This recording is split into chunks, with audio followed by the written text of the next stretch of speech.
Friends, இன்னைக்கு நம்ம வீட்டில் சுலபமான முறையில் இட்லி மாவும் கேரட்டும் வச்சு ஒரு ஸ்வீட் செய்ய போகிறோம். அது எப்படி செய்யறதுன்னு பார்க்கலாம் வாங்க. அதுக்கு தேவையான பொருட்கள்: கேரட் நம்ம வேக அடித்து எடுத்து வச்சிருக்கிறோம். இட்லி மாவு சோடா தூள் போட்டு நல்லா கலக்கி வச்சிருக்கிறோம். நாட்டு சக்கரை தேவையான அளவு எடுத்து வச்சிருக்கிறோம். ஏலக்காய் தேவையான அளவு எடுத்து வச்சிருக்கிறோம். அது எப்படி செய்யறதுன்னு பார்க்கலாம் வாங்க. இப்போ கேரட் எடுத்து நம்ம மிக்சி ஜாரில் சேர்த்துக்கிட்டோம். கேரட்லேயும் இனிப்பு இருக்கும். நம்ம நாட்டு சக்கரை தேவையான அளவு மட்டும் போட்டுக்கலாம்.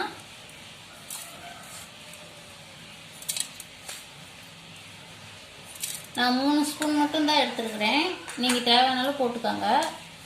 இப்போ மிக்சி ஜாரில் நல்லா அரைச்சி எடுத்துட்டு வந்துட்டோம். இங்கே பாருங்கள் எப்படி இருக்குதுன்னு. இந்த மாதிரி கொஞ்சம் துப்பி துப்பியாக அரைச்சி எடுத்துக்கோங்க. ரொம்ப சைனிங்காக அரைச்சிடாதீங்க, நமக்கு நல்லா உருண்டை வராது. நம்ம இப்போ கேரட்டு கூட அரை மூடி தேங்காய் சுரண்டி வச்சிருக்கிறோம். நம்ம அதை சேர்த்து நல்லா பிணைஞ்சி எடுத்துக்கலாம்.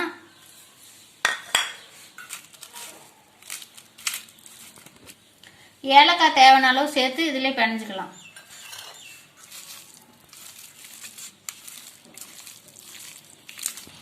இப்போ நல்லா பிசைஞ்சு எடுத்துக்கிட்டோம். இங்கே பாருங்கள், நல்லா இந்த மாதிரி உருண்டை பிடிச்சி நம்ம இப்போ ஒரு பாத்திரத்துக்கு மாற்றி எடுத்துக்கலாம்.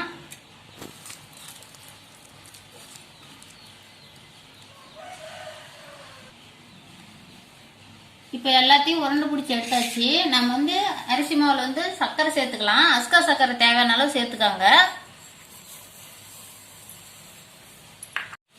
இப்போ அஸ்கா சர்க்கரை போட்டு நல்லா கலந்தாச்சு.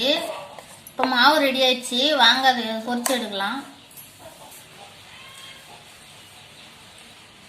இந்த ஸ்வீட் எப்படி செய்யறதுன்னு பார்க்கலாம் வாங்க. இப்போ நம்ம அடுப்பு ஆன் பண்ணிக்கலாம். ஆன் பண்ணி கடாய் வச்சுக்கலாம். கடாய் நல்லா காயட்டும்.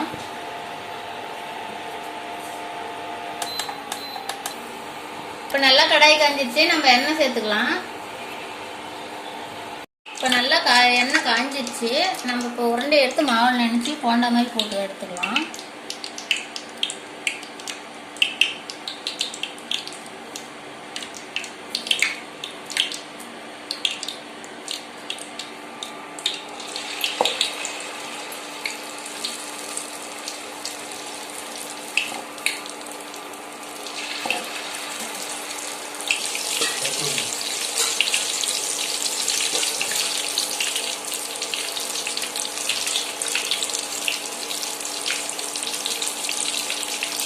இப்போ பாருங்க, நல்லா ஒரு பக்கம் வெந்துடுச்சு.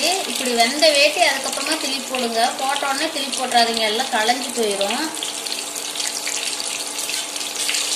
இப்போ நல்லா திருப்பி போட்டு இந்த மாதிரி நல்லா வேக எடுத்துக்கலாம். நம்ம இன்னும் கொஞ்சம் நேரம் வேகட்டும் நல்லா. இப்போ நல்லா வெந்துடுச்சு. நம்ம எடுத்து வேற பாத்திரத்துக்கு மாற்றிக்கலாம்.